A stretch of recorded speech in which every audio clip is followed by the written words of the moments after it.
So lecture 43 is continued. पिछले lecture में we got an overview actual on a very good basis कि हम लोग क्या करने वाले हैं अभी और क्या कॉन्सेप्ट हम लोग डिस्कस कर रहे हैं, that is hedging using future. तो फ्यूचर को यूज़ करके जो हम लोग हेजिंग कर रहे थे, अपना रिस्क लेस कर रहे थे, अपना रिस्क को कम कर रहे थे, तो उसका कॉन्सेप्ट हम समझ चुके हैं कि हेज क्यों कर रहे हैं और हेज करने के बाद क्या हमको गेन या लॉस हो सकता है कि नहीं, और अगर गेन लॉस हो सकता है हम लोग कैसे निकालेंगे। वी अंडरस्टूड एवरीथिंग, लेकिन क्वेश्चंस कैसे बनेंगे वो अब हम लोग सीखने वाले हैं। ठीक है, okay. So you can come to page number 592।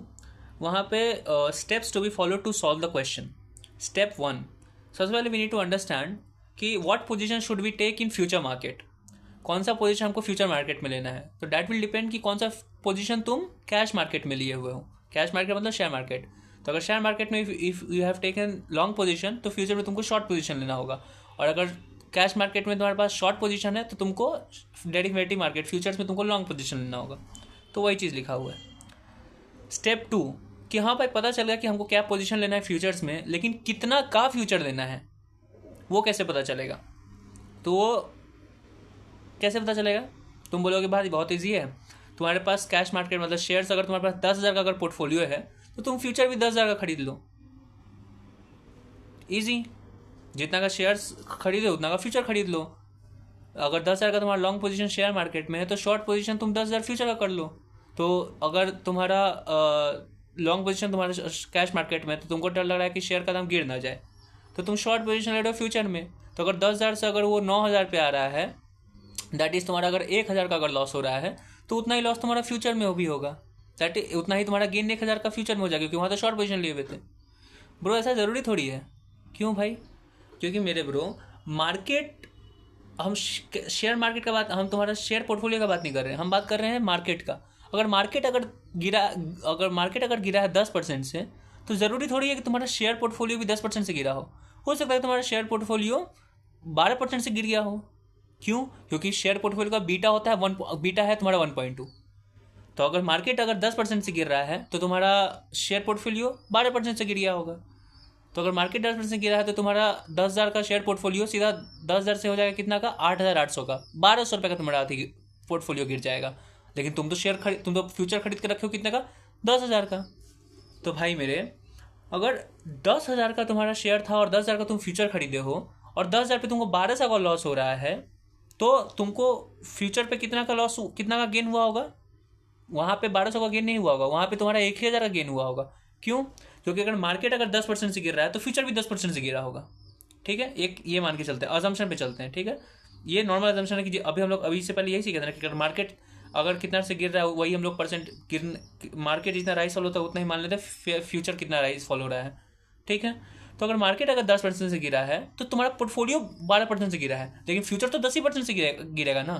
तो अगर तुम्हारा शेयर पोर्टफोलियो पर अगर तुम्हारा 1,200 का लॉस हुआ है तो तुम्हारा फ्यूचर पे 1,000 का गेन होगा। क्यों, क्योंकि तुम तो वहाँ 10,000 का खरीदे थे, 10,000 का तुम्हारा शेयर था, तुम 10,000 का फ्यूचर खरीद लिए थे। लेकिन फ्यूचर जब तुम्हारा अगर मार्केट गिरा तो तुम्हारा फ्यूचर भी गिरा, लेकिन तुम शॉर्ट पोजीशन लिए थे। तो शॉर्ट पोजीशन लेने की वजह से तुमको कितना प्रॉफिट हुआ, सिर्फ 10% का हुआ।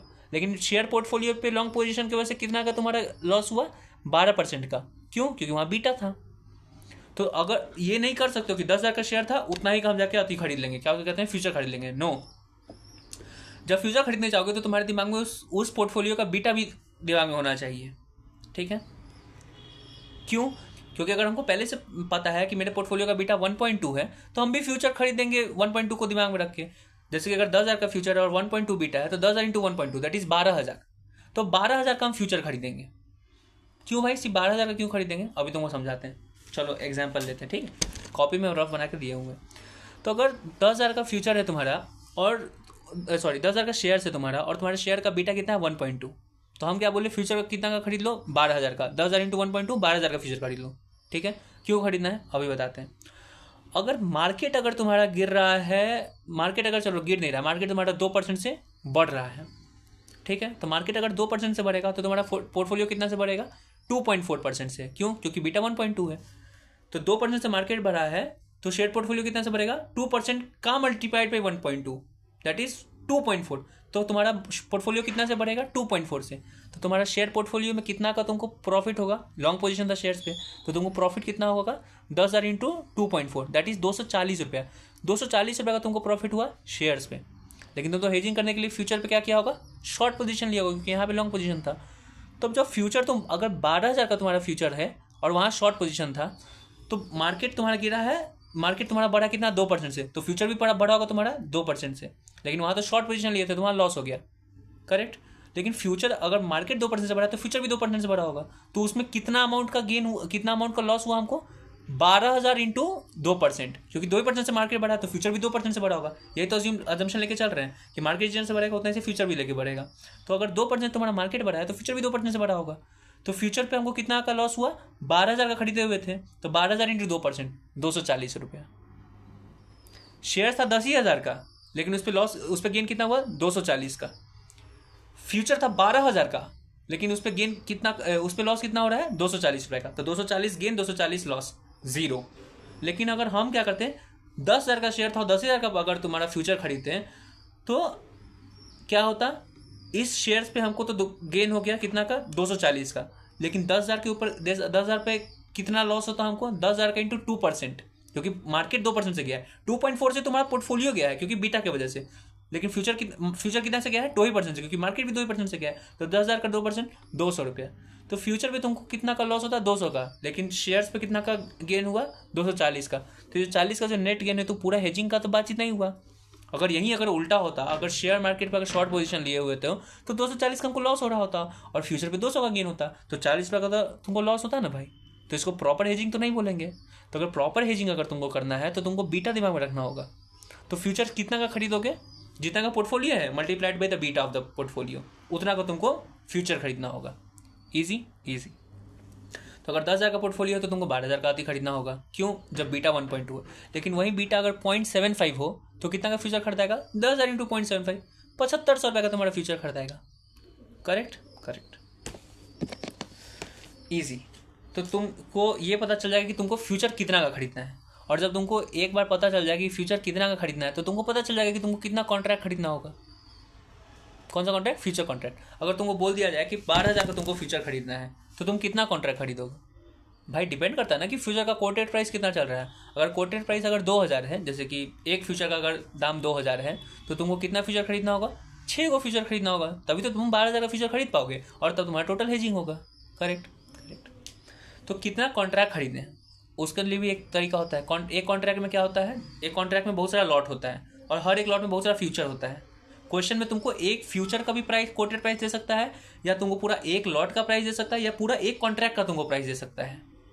करेक्ट। एक फ्यूचर, एक कॉन्ट्रैक्ट में 2-3 को लॉट होगा, एक लॉट में बहुत सारा फ्यूचर होगा। तो हो सकता है कि एक फ्यूचर का दाम दे तो तुम multiplied by lot multiplied by number of lots करोगे तो पूरा तुम्हारा जितना जो कॉन्ट्रैक्ट है उसका वैल्यू आ जाएगा।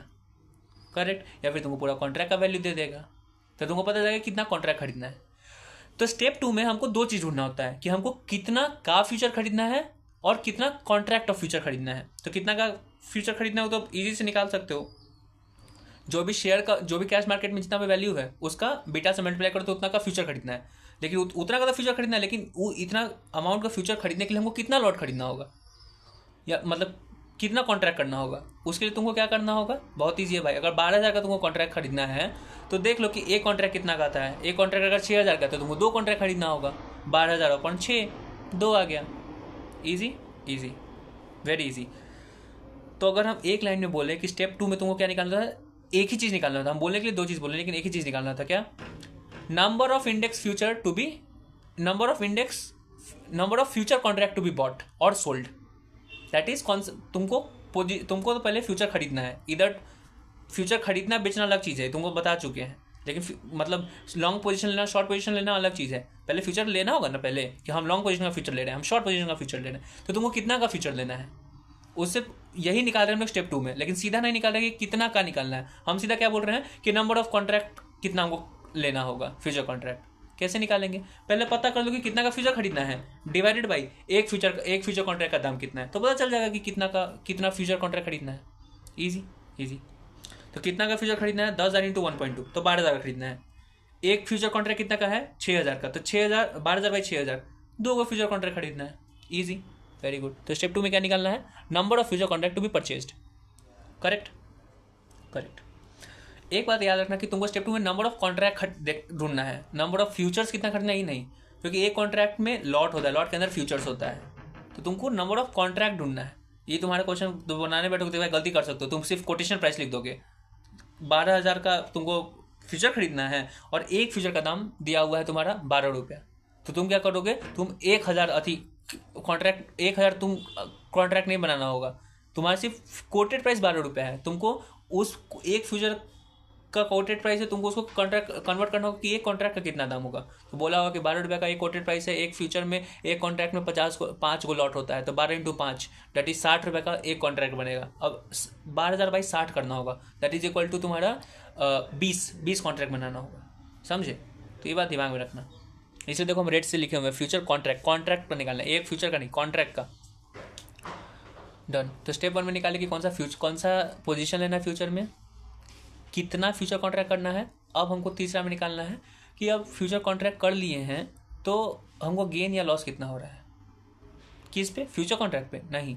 फ्यूचर कॉन्ट्रैक्ट क्यों किए थे, हेजिंग के लिए, तो हेज करने की वजह से हमको कितना गेन लॉस हो रहा है, तो कैसे निकालते थे, हेज करने की वजह से गेन लॉस कैसे निकलता है, शेयर्स पे कितना गेन लॉस हुआ है उसको कंपेयर कर लो फ्यूचर पे कितना गेन लॉस हुआ है।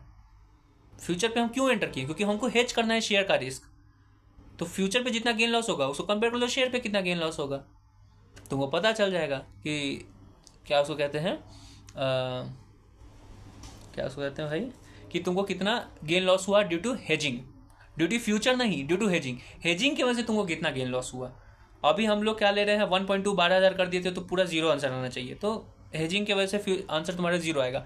आगे हम लोग पढ़ेंगे एक चीज़, वो बाद में बताएंगे तुमको, अभी नहीं, कि हो सकता है कि गेन लॉस जीरो ना आए, प्रॉपर पूरा हेजिंग ना हो पाए, उसका भी कॉन्सेप्ट आता है, वो बाद में पढ़ेंगे, लेकिन अभी हम लोग ये चीज़ पढ़ लिए हैं, हमको कॉन्सेप्ट समझ में आ गया है। तो स्टेप 3 में हमको निकालते हैं कि हेजिंग की वजह से कितना हमको प्रॉफिट लॉस हो रहा है, तो हेजिंग की वजह से प्रॉफिट लॉस कैसे निकालते हैं, शेयर पे कितना प्रॉफिट लॉस हो रहा है और फ्यूचर पे कितना प्रॉफिट लॉस हो रहा है, उसको कंपेयर कर लेंगे, आंसर आ जाएगा।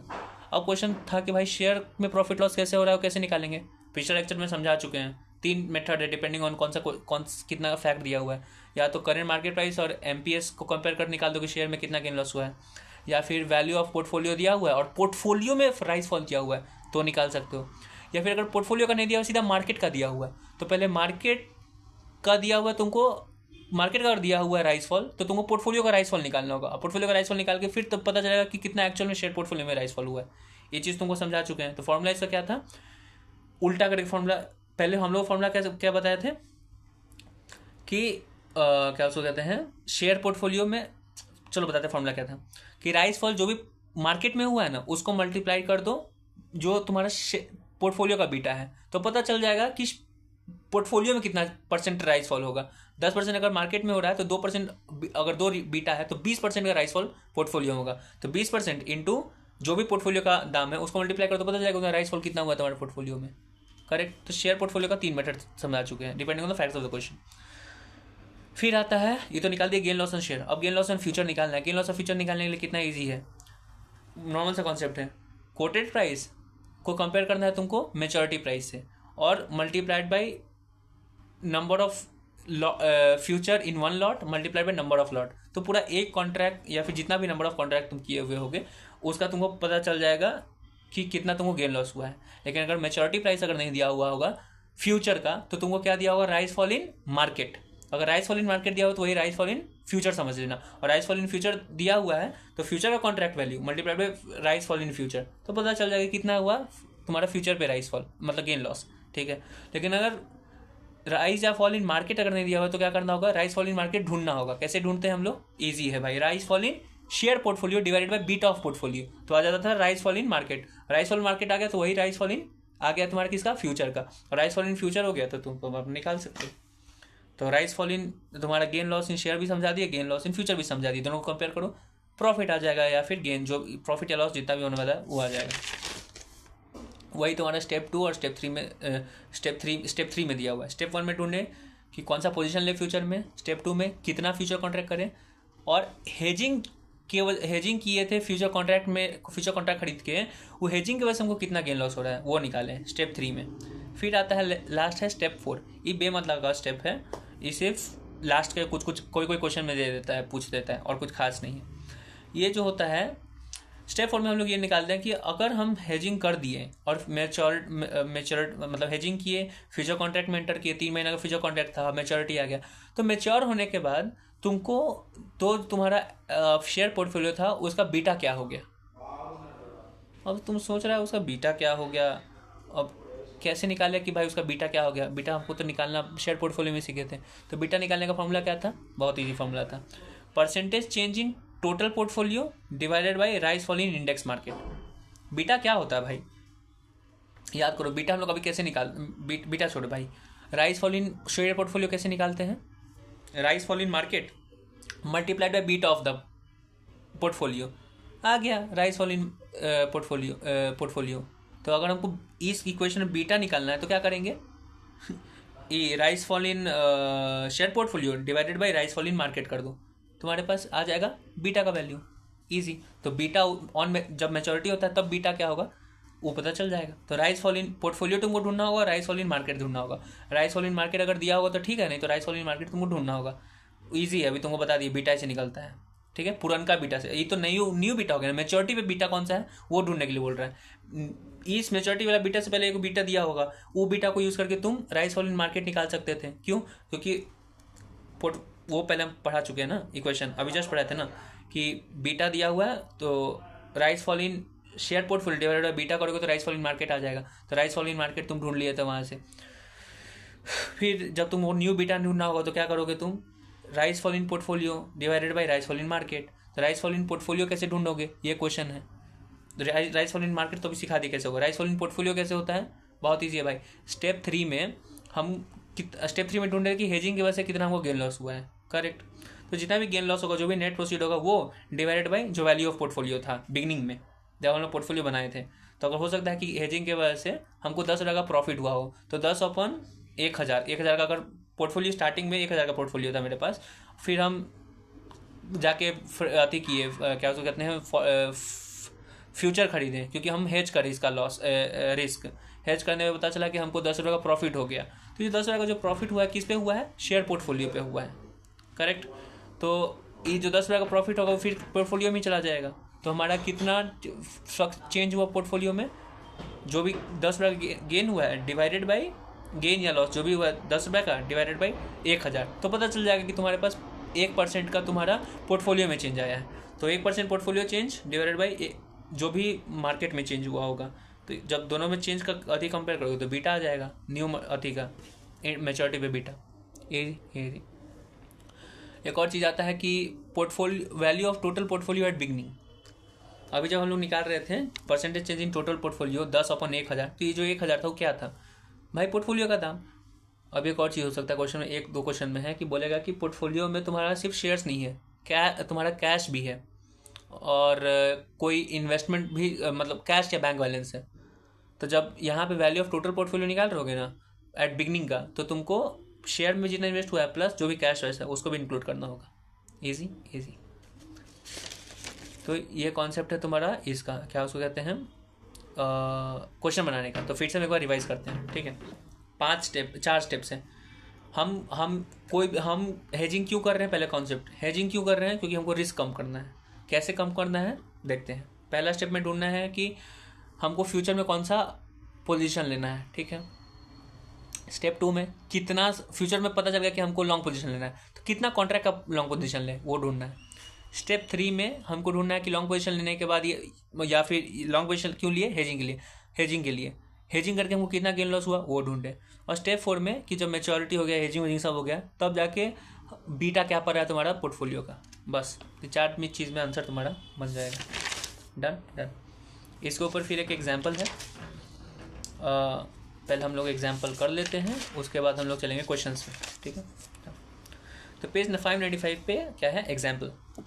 Mister A has made an investment in share of various companies worth 25 lakh. कोई मिस्टर ए है, उसका पोर्टफोलियो 25 लाख का है, उस पोर्टफोलियो का बीटा है 1.2, ठीक है।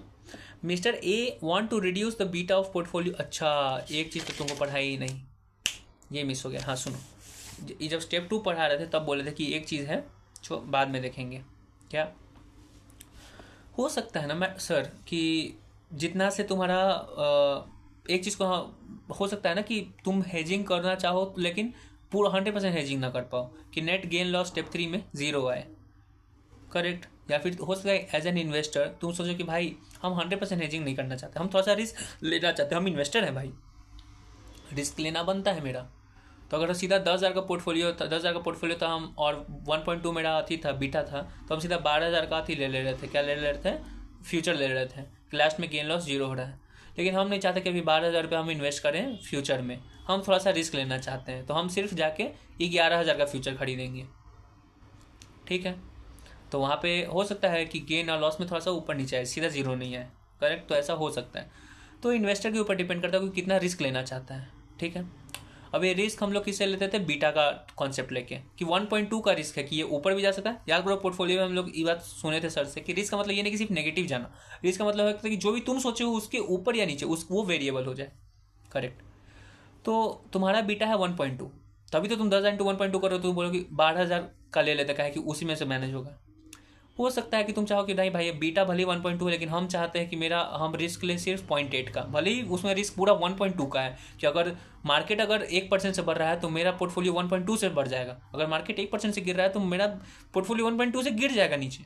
लेकिन हम चाहते हैं कि नहीं भाई, ये भले हम जानते हैं कि मेरा जो शेयर्स है उसका बीटा 1.2 है, 1.2 से ही ऊपर नीचे जाएगा, लेकिन हम सिर्फ 0.8 तक का ही हेजिंग करना चाहते हैं, कि 10,000 का शेयर्स था, हम उस पर 0.8 दैट इज इक्वल टू सिर्फ 8,000 का, छोड़ो 1.8 नहीं, हम सिर्फ 1.2 मेरा बीटा, हम चाहते सिर्फ 1.1 का हम हेज करें, 0.1 जो बचा हुआ है उसमें हम रिस्क लेने के लिए रेडी हैं। तो जहाँ पे हमको 12,000 का लेना चाहिए था, 10,000 इंटू 1.2 फ्यूचर, हम सिर्फ लेंगे 11,000 का, 1,000 का हम रिस्क लेंगे। ठीक है, तो इन्वेस्टर के ऊपर डिपेंड करता है। तो अभी जो 11,000 आया वो कैसे आया भाई? क्या किए, 10,000 का पोर्टफोलियो था और जितना वो रिस्क लेना चाहता था, कितना लेना था? 1.1, तो वैसे निकल गया 11,000। सीधा क्वेश्चन भी नहीं दिया रहेगा कि वो कितना रिस्क क्या कहते हैं लेना चाहता है। वो क्या बोलेगा कि रिक्वायर्ड बीटा ऑफ पोर्टफोलियो क्या है? एक तो एग्जिस्टिंग बीटा 1.2, वो चाहता है कि मेरा बीटा सिर्फ 1.1 रहे, तो रिस्क कितना का ले रहा है? 0.1 का। ठीक है, एक सेकेंड, सॉरी बताते हैं मतलब, हाँ अभी हम जो बोलो गलत बोले। क्या क्वेश्चन में दिया रहेगा एग्जिस्टिंग बीटा जैसे 1.2, और क्वेश्चन ये भी बोलेगा कि इन्वेस्टर का रिक्वायर्ड बीटा है 0.1, ये नहीं बोलेगा उसका रिक्वायर्ड बीटा 1.1 है। वो नहीं सीधा बोलेगा कि 1.1 वो बीटा रखना चाहता है। वो क्या बोलता है कि रिक्वायर्ड बीटा ऑफ पोर्टफोलियो 0.1 है, मतलब उसको risk required beta of portfolio का मतलब, क्वेश्चन का कहने का मतलब होता है कि वो रिस्क कितना लेना चाहता है इन्वेस्टर। तो हम लोग क्या करेंगे, 10,000 इंटू 1.2 माइनस 0.1, तो 1.2 माइनस 0.1 1.1, तो जो बीटा वो जितना का रिस्क लेना चाहता है वो आ जाएगा 1.1 डिवाइडेड बाई दिस। इजी, सीधा क्वेश्चन नहीं बोलेगा कि ये जो इन्वेस्टर है वो कितना का रिस्क लेना चाहता है, 1.1 का नहीं। वो क्या बोलेगा कि बीटा का, वो पोर्टफोलियो का बीटा 0.1 तक अति करना चाहता है। ठीक है, 0.1 तक का हेज करना चाहता है, 0.1, या फिर सुनो हम समझाते हैं क्वेश्चन में ही। ठीक है, क्या बोलेगा, investor want to hedge only till 0.8, या फिर ये बोलेगा investor want to hedge till 1.1, मतलब इन्वेस्टर चाहता है कि सिर्फ 1.1 तक ही हेज हो, भले ही बीटा एग्जिस्टिंग 1.2 है, लेकिन हेज करना चाहता है 1.1 तक। करेक्ट है भाई, बस तो 0.1 का अथी आ जाएगा, तो 1.2 माइनस 0.1 आएगा, और वैसे करके तुम्हारा अभी भले अगर तुमको नहीं समझ में आ रहा है कोई बात नहीं, शांत, हम लोग अभी आगे देखेंगे, आंसर आ जाएगा। तो जब तुम स्टेप 2 में स्टेप 2 में जब नंबर ऑफ फ्यूचर कॉन्ट्रैक्ट ढूंढना चाह रहे होगे ना, तो उस टाइम को क्या करना होगा, value of share portfolio multiplied by जो एग्जिस्टिंग बीटा है minus required beta divided by जो एक फ्यूचर का कॉन्ट्रैक्ट का प्राइस है, वैसे करोगे तुम्हारा आंसर आ जाएगा। हमारे क्वेश्चन में क्या है, अब हम लोग एग्जांपल बन रहे थे। तो एग्जांपल में क्या था कि शेयर पोर्टफोलियो का बीटा 1.2 है, लेकिन mister A wants to reduce the beta of portfolio to 0.8। जो मिस्टर ए है वो चाहता है कि उसका बीटा, उसका जो पोर्टफोलियो है उसका बीटा 1.2 से कम होकर 0.8 पे आ जाए, मतलब वो 0.4 का क्या चाहता है, रिस्क लेना चाहता है। करेक्ट है भाई, वो 0.4 का रिस्क लेना चाहता है। मानने के प्रॉब्लम है भाई, अगर उसको 1.2 से हेज करना था वो सिर्फ 0.8 से हेज करेगा, मतलब अभी जैसे कि उसका पोर्टफोलियो था 25 लाख का, ठीक है, तो 25 लाख का पोर्टफोलियो था, उसको कितना का लेना चाहिए था future, 25 lakh into 1.2, 25 lakh into 1.2 कितना होता है, उसको 30 लाख का लेना चाहिए था फ्यूचर, लेकिन वो बोल रहा है कि नहीं भाई हम 0.4 का रिस्क लेना चाहते हैं, वो सिर्फ चाहता है कि 0.8 तक का हेज हो। तो 25 लाख इंटू 0.8 सिर्फ वो 20 लाख का अति करेगा, क्या उसको कहते हैं फ्यूचर खरीदेगा, 10 लाख उसका रिस्क पे चल जाएगा। नॉर्मल सा कॉन्सेप्ट है ना। वो चाहता है कि उसका जो पोर्टफोलियो है उसका बीटा सिर्फ 0.8 हो, भले ही एग्जिस्टिंग पोर्टफोलियो का बीटा 1.2 है, वो रिस्क लेना चाहता है 0.4 का। तो हम लोग कितना का उसको खरीद के देंगे, जितना को वो हेजिंग करना चाहेगा। 1.2 क्यों कर रहे थे, क्योंकि वो हम पूरा 100% ऑफ द बीटा हम हेज करना चाहते हैं कि हम कोई रिस्क नहीं लेंगे। करेक्ट है। यहाँ पे वो रिस्क लेना चाहता है 0.4 का। क्या बोल रहा है, mister A wants to reduce the beta of portfolio to 0.8, वो 0.8 तक का ही चाहता है हेज करना, ये बोलना चाहता है। ठीक है, तो हम लोग क्या करेंगे, 25 लाख इंटू 1.2 माइनस 0.8, मतलब अति क्या उसको कहते हैं, कितना का उसको रिस्क हो गया, कितना का उसका रिस्क हो गया, 0.4 का हो गया ना। करेक्ट है भाई, 25 लाख इंटू 0.4 बस डिवाइडेड बाई दिस। तो सिर्फ 10 लाख का अति लेना चाहता है ना। करेक्ट बात है, करेक्ट। एक minute, will take it in. अच्छा ठीक है, मैं अभी एग्जांपल दे देता हूँ। अभी जो रिक्वायर्ड बीटा माइनस क्यों कर रहे हैं, हमको क्या फील हो रहा है अभी, क्योंकि हम बहुत दिन के बाद इसका लेक्चर बना रहे हैं। व्हाट आई एम फीलिंग कि 1.2 माइनस 0.8 नहीं करना चाहिए, 1.2 माइनस 0.4 करना चाहिए, क्योंकि 0.8 तक का वो हेज करना चाहता है ना। वो क्या बोल रहा है, mister A wants to reduce the beta of portfolio to 0.8, लेकिन क्वेश्चन कैसे बनेगा, 1.2 माइनस 0.8 ना कि 1.2 माइनस 0.4। ठीक है, इसका कुछ कॉन्सेप्ट है। अभी ये चीज़ समझ लो, अभी मतलब 0.8 ही उसको दिमाग में लेकर चलो। मैं नेक्स्ट लेक्चर में अभी जब बनाऊंगा, क्वेश्चन से बनाना होगा। अभी सिर्फ ये एग्जांपल कंप्लीट करके हम आई क्लोज दिस लेक्चर। जब क्वेश्चन बनाने बैठेंगे तो आई टेल यू कि हम लोग वहाँ पे 0.8 क्यों ले रहे हैं और 0.4 क्यों नहीं ले रहे हैं। ठीक है, तो अभी से लेके चलो कि हमारे 0.8 लेना है। ठीक है, आगे क्वेश्चन क्या बोलता है, निफ्टी फ्यूचर 3 महीने का है, उसका कोटेड ट्रेडिंग प्राइस कितना है, 20,000 का। निफ्टी का जो फ्यूचर है, निफ्टी फ्यूचर, इक्विटी फ्यूचर नहीं है, निफ्टी फ्यूचर है। तो ये जो फ्यूचर उसका अंडरलाइंग एसेट क्या है, निफ्टी इंडेक्स है इसका। ठीक है, तो निफ्टी फ्यूचर जो 3 महीने का है उसका अभी ट्रेडिंग प्राइस कितना है, 20,000 का। एक फ्यूचर का दाम है 20,000 and traded at multiple of 10, मतलब एक लॉट में कितना फ्यूचर रहेगा, 10 को। ठीक है, तो एक कॉन्ट्रैक्ट कितना होगा, 20,000 इंटू 10, 2 लाख का। एक कॉन्ट्रैक्ट 2 लाख का होगा। ठीक है, Nifty rises by 2% after 3 months, Nifty rises by 2% after 3 months. देखो मेच्योरिटी प्राइस नहीं दिया हुआ है तो क्या दिया हुआ है, राइज फॉल इन फ्यूचर। तो निफ्टी राइज दिया हुआ है ना, फ्यूचर राइज हो रहा है तुम्हारा 2% से। करेक्ट। चलो 4 स्टेप। स्टेप 1 कि हमको कौन सा पोजीशन लेना है फ्यूचर मार्केट में, शेयर मार्केट में कौन सा हमारा पोजीशन है। Mister A has made an investment, मतलब परचेज किया, मतलब लॉन्ग पोजीशन है, तो कैश मार्केट में उसका लॉन्ग पोजीशन है। तो फ्यूचर मार्केट में कौन सा पोजीशन होगा, शॉर्ट पोजीशन। ठीक है, तो उसको शॉर्ट पोजीशन लेना होगा फ्यूचर मार्केट में, लेकिन कितना अमाउंट का शॉर्ट पोजीशन लेना होगा। बहुत ईजी है भाई, amount of share portfolio multiplied by existing beta minus required beta, तो पता चलेगा कितना का फ्यूचर खरीदना है। लेकिन कितना कॉन्ट्रैक्ट खरीदना होगा तो उसको डिवाइड कर होगा नंबर वन फ्यूचर कॉन्ट्रैक्ट का वैल्यू से।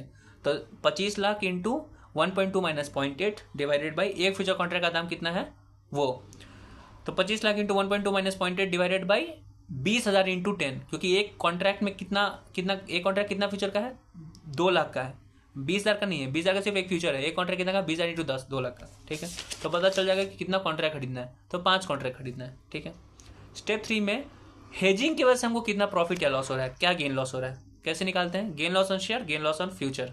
गेन लॉस ऑन शेयर निकालने के लिए क्या करना होगा, क्वेश्चन बोलेगा कि शेयर में कितना गेन लॉस हुआ है, कहीं कुछ बोला हुआ है कि निफ्टी फ्यूचर, कहीं बोला है कि शेयर पोर्टफोलियो कितना शेयर पोर्टफोलियो कितना से राइज या लॉस हो रहा है, या करंट मार्केट प्राइस या मार्केट प्राइस ऑफ शेयर दिया हुआ है किसी कितना पे खरीदे और कितना पे बेच रहे हैं, ये तो नहीं दिया हुआ है। तो ठीक है, ये नहीं दिया हुआ तो ये दिया हुआ होगा कि क्या उसको कहते हैं, rise fall in share portfolio. Share portfolio का राइज फॉल दिया हुआ है, नहीं दिया हुआ है कि rise fall in share portfolio क्या दिया हुआ है, इट्स नॉट गिवन हियर। तो अगर rise fall in share portfolio नहीं दिया होगा तो अब हम लोग क्या करेंगे, तो राइज फॉल इन निफ्टी दिया होगा, rise fall in Nifty, rise fall in market दिया हुआ है, rise fall in market share market का तो राइज फॉल नहीं दिया हुआ है। ओह शिट, तो ठीक है, राइज फॉल इन अगर मार्केट नहीं दिया हुआ है तो राइज फॉल इन फ्यूचर दिया हुआ होगा, और राइज फॉल इन फ्यूचर को यूज़ करके राइज फॉल इन मार्केट निकाल सकते हैं, और राइज फॉल इन मार्केट को यूज़ करके rise fall in share portfolio निकाल सकते हैं, और उससे पता चलेगा कि शेयर्स में कितना हुआ है। तो निफ्टी राइज हो रहा है 2% से, निफ्टी अगर राइज हो रहा है 2% से तो मार्केट कितना से राइज हुआ होगा, 2% से। हम लोग अभी पढ़े थे ना कि जितना से मार्केट बढ़ेगा उतना से निफ्टी बढ़ेगा, जितना से मार्केट गिरेगा उतना से निफ्टी गिरेगा। तो निफ्टी अगर 2% से अगर राइज हो रहा है तो मार्केट भी 2% से राइज हुआ होगा। लेकिन मार्केट 2% से राइज हुआ है, पोर्टफोलियो कितना से राइज हुआ होगा?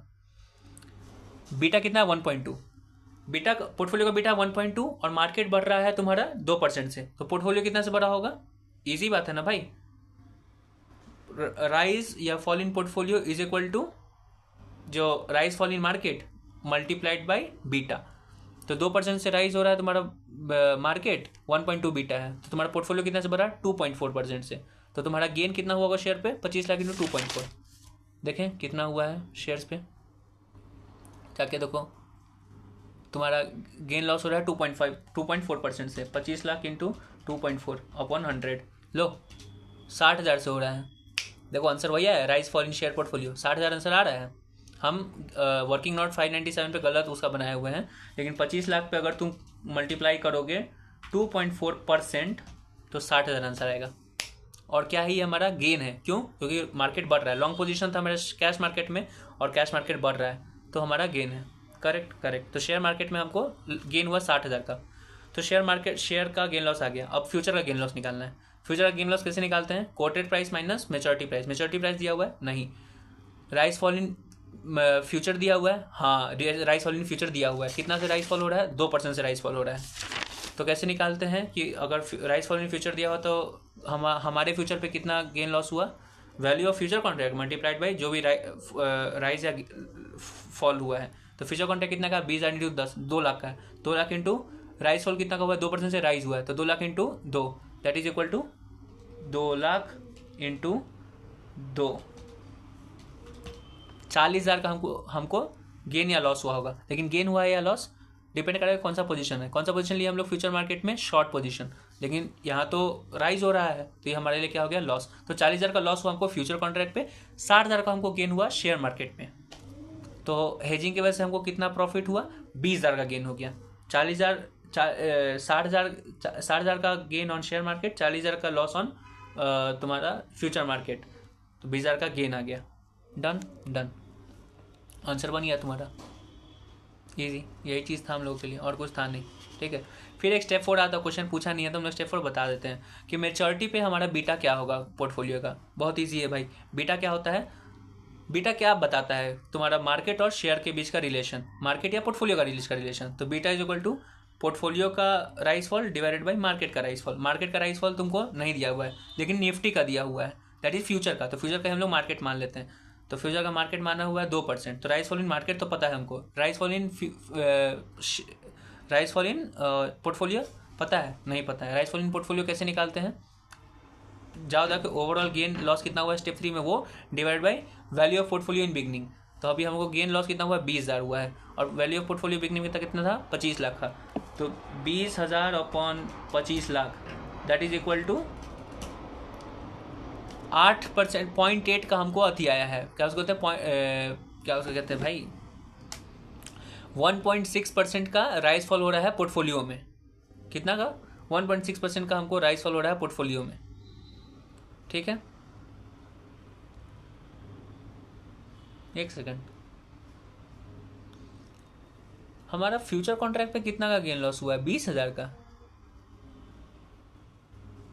कैसे? 2% का राइज हुआ है ना।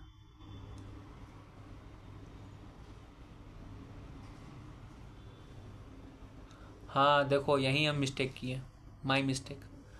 जब अभी हम लोग स्टेप 3 में राइज फॉल इन फ्यूचर निकाल रहे थे कि कितना गेन, राइज फॉल नहीं, गेन या लॉस कितना हो रहा था फ्यूचर पे, तो हम क्या किए? Value of contract multiplied by rise fall. तो वैल्यू ऑफ कॉन्ट्रैक्ट कितना लिए हम लोग? 2 लाख, दैट इज 20,000 इंटू 10।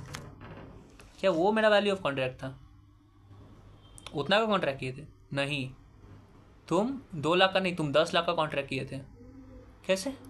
अरे भाई 2 लाख था तुम्हारा एक फ्यूचर कॉन्ट्रैक्ट का दाम, तुम 5 फ्यूचर कॉन्ट्रैक्ट किए थे स्टेप 2 में, तो तुम्हारा वैल्यू ऑफ फ्यूचर कॉन्ट्रैक्ट कितना का है? 10 लाख का है।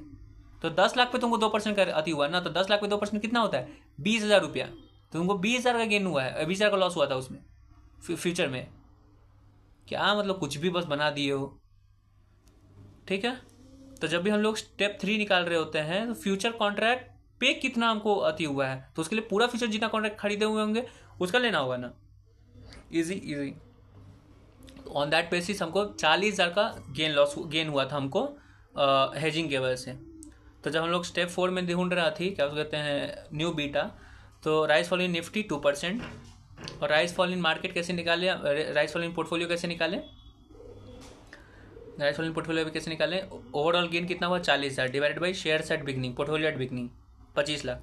तो 40,000 अपन 25 लाख करोगे तो आएगा 1.6, ठीक है 1.6% आएगा। तो ये हो गया तुम्हारा राइज फॉल इन क्या, राइज फॉल इन तुम्हारा हो गया पोर्टफोलियो। तो 1.6 upon rise fall in market 1.6 upon 0.02, तब आंसर तुम्हारा आ जाएगा बीटा का। तो वही तुम्हारा बीटा होगा जो मेच्योरिटी पे होगा। और ये जो बीटा होगा ना वही बीटा होगा जो इन्वेस्टर चाहता था। देखो बीटा आएगा 8.8, वही इन्वेस्टर चाहता था 0.8। तो ये बात तुमको एक तरीक़े से याद करने का हो जाएगा। और एक तरीके से सर शॉर्टकट भी दिया कि अगर क्वेश्चन एग्जाम है, अगर एग्जाम में टाइम नहीं मिल रहा है लास्ट में, तो जो स्टेप 4 है ना जहाँ पे हम लोग बीटा निकालते हैं, new beta on maturity, that will be actually very much, that will be equal to the beta what the investor wanted initially. तो वहाँ पे 0.8 है तो भी 0.8 आएगा। और ऐसे तुम मैच भी कर सकते हो कि तुम्हारा आंसर सही है कि नहीं। ठीक है, इजी। अब हम अगले लेक्चर में तुमको समझाएंगे कि रिक्वायर्ड बीटा को हम लोग 0.8 क्यों माइनस करते हैं, 0.4 क्यों नहीं।